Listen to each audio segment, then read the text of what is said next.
talking about economic growth and development. Here we are at the Panama Canal, which they had to extend the Panama Canal, made it bigger in 2016.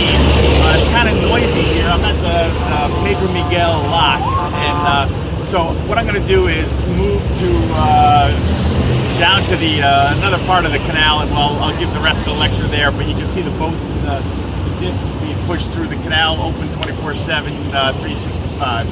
Anyway, I'll finish the lecture elsewhere. Yeah, that's for moving the containers off the ships here in Panama City.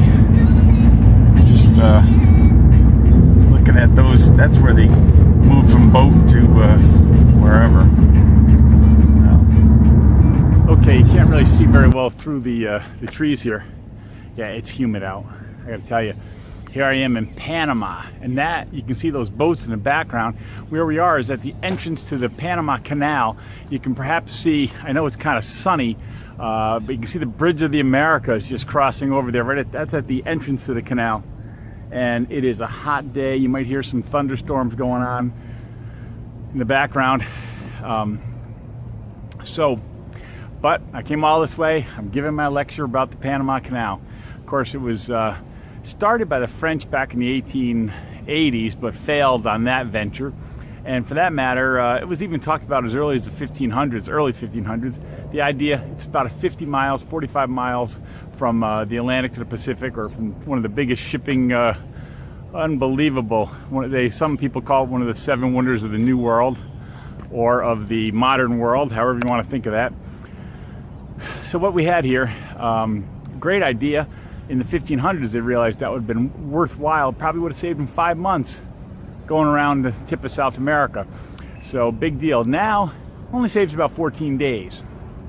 But 14 days in terms of shipping is huge.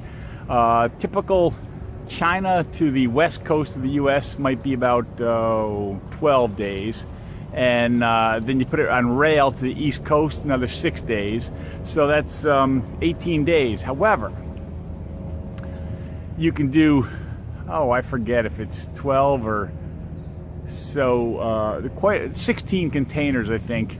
16 trains can go onto one ship, something like that. So it's a huge difference. So if you can go by shipping, you can go through the Panama Canal, and you can get to the east coast of the U.S. in a much faster time with much more product.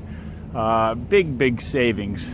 Somebody was calculating out it's maybe $2 million a day to run some of these big ships.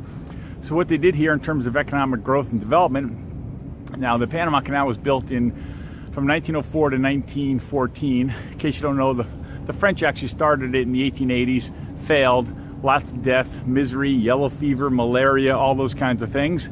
I did get a hepatitis A shot before going on this vacation.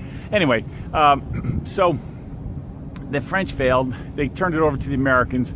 The Americans, in 10 years' time, built the canal. There's a lake, an artificial lake in between. There's actually a series of 3 locks, and you have to go through those to get there. And they had like they had 3 channels through, but now I think they've added that. They've got now 5 to go through. What they did in 2016, they added on to the canal first big major renovations, because they needed these bigger boats, these deeper boats to get through here.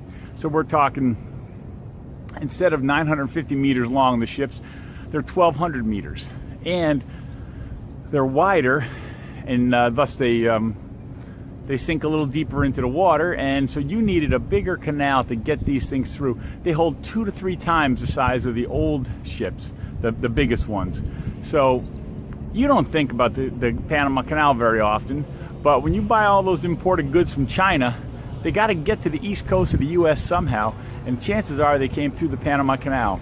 And by that huge expansion that they did in 2016, chances are they're getting there cheaper, or at least the price hasn't risen one way or the other. So the alternative, going around South America, 14 extra days. So they've eliminated that. Of course, the major ports in the world are European ports, Asian ports like China, and the 2 sides of the Americas, that is the east coast of the U.S. and the west coast of the U.S. So anytime you can cut shipping between those major things, you're talking about huge savings. So that's the goal here. So there's the Bridge of the Americas here at the opening of the Grand Canal, the Panama Canal.